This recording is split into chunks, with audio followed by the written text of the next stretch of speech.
তো এই মন্ত্রটি হচ্ছে মন্ত্র জাগানো মন্ত্র।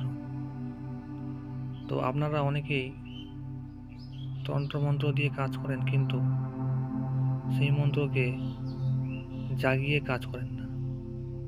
আর এখন যে মন্ত্রগুলো, সেগুলো অনেকেই বই খাতা থেকে নিয়ে থাকে। তো আপনারা সেই মন্ত্রগুলোকে জাগিয়ে নিয়ে কাজ করতে পারবেন। আপনাদের কাজটা আগের তুলনায় ভালো হবে। তো আপনারা কিভাবে মন্ত্র জাগাবেন, কিভাবে কি করবেন, আমি সমস্ত কিছু স্ক্রিনে লিখে দেব।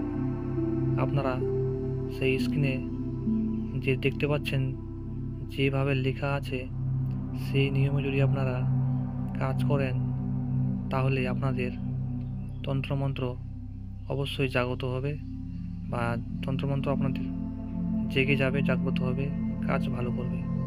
তো আপনারা এই প্রয়োগটি করতে পারেন, অবশ্যই আপনাদের কাজ হবে।